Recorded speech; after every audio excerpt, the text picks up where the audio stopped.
Hi, and welcome to Caterpillar Cross Stitch. My name is Ford, and this week I'm going to teach you 3 beginner-friendly ways to end a thread when you've finished with cross stitches.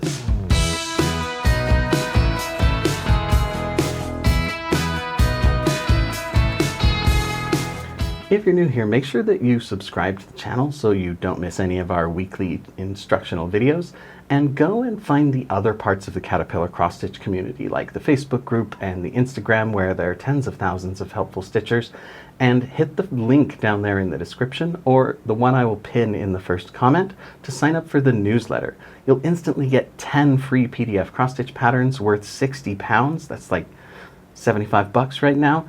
And you'll get our top 10 tips, as well as being kept up to date on any upcoming exciting new products and projects from Caterpillar Cross Stitch. Now, the first technique that I'm going to show you is, again, probably the most traditional technique. And it's, again, relying on those return stitches on the back of the project to hold the stitches in place for us. Now, these are the backs of those 3 groups of stitches that I made last week when I was showing you how to start your thread.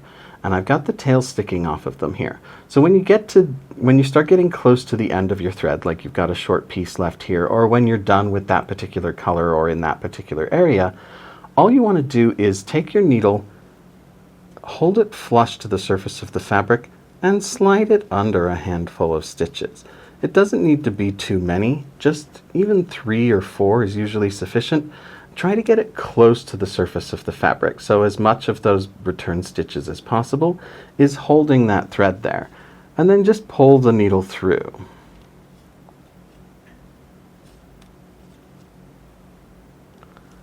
And that's going to tuck that tail underneath those stitches. This is sometimes known as weaving in, or burying, or tucking your tail. And so then all we'll do is pull that a little bit tight, move our embroidery scissors down close to the surface, but make sure that none of our stitches are in the jaws, and then cut that off. And then we've got a nice, neat, tidy finish, and those stitches are all held in place. But that technique does have the drawback of having to turn your project over, and if you're using a stand, or for any number of reasons, you might not want to do that. So this next technique is very similar to the waist knot that we used last week, but it does require that you're going to do at least a few more stitches right near where you just finished stitching. But all it takes is to bring your needle back up to the surface of the fabric, a few stitches away from the area that you just finished stitching, and in an area where you're going to be doing some more stitches. And then that way, when I move on to my next needleful of color or different color that's in the area, the new stitches that I will do will just go right over the top of the tail, just like with the tail catch and waist knot techniques that we used to start our thread yesterday. And we can just kind of daisy chain all those different needles full of color together to cover over each other's tails without ever having to turn the project over. And then once I've gotten over there and I'm confident that that tail has been secured, I can just go ahead and pull it a little bit, get it up to the surface of the fabric, give it a snip with my embroidery scissors, and then I can just tuck that tiny little bit of leftover to the back there. So this way, if we're using loop start, for instance, just each new needleful of thread will cover the tail of the last one, and we never have to turn the project over and tuck those.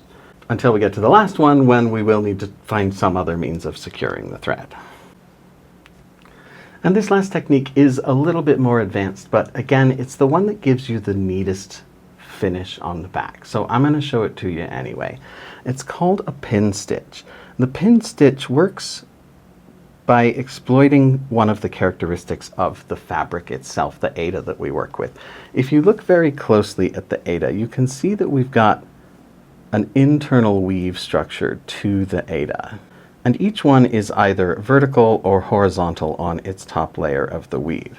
So if we look at this one that is 2 stitches away from the last stitch that we did, so what I'm going to do is I'm going to bring my needle up in the very center of the stitch, of the square where I want to do the pin stitch. Now this is almost invisible, but it does leave a little bit of a trace, so you'll probably want to do it in a spot where you're going to be putting another stitch later. So I'll just bring the needle straight up through the middle, and then I'll go back down at the middle bottom of that same square. And I'll pull it down tight, and you can see that it almost completely nestles down inside the weave of the fabric. So I'm going to bring it back up through the very middle again, and then take it down through the middle top of that square. And again, I'll give that a little bit of a tug, and you can see that that stitch is almost completely invisible now, but it is super secure. There's so much friction on that that it's not going to come off. And so then I will just bring my needle up to the surface again so that I can get a hold of it to trim my thread. Make sure to protect all of my stitches from my needles, and just trim that little end off. And I can just push that back down to the back of the fabric. And I've got that pin stitch that, even as it is, you can barely see that. But once another stitch goes over the top of it, it'll be completely invisible. So that gives you a very neat stitch to finish off your thread with if you're going for that super tidy look if you want to enter in competition or something like that. So that covers my 3 favorite ways of finishing off a thread for cross stitch. 2 of them are super beginner friendly, one of them is a titch more advanced, but it's a really nice way to finish. That is all I have for you this week. I do want to thank you so much for watching. For Caterpillar Cross Stitch, my name is Ford, and I'll see you next week.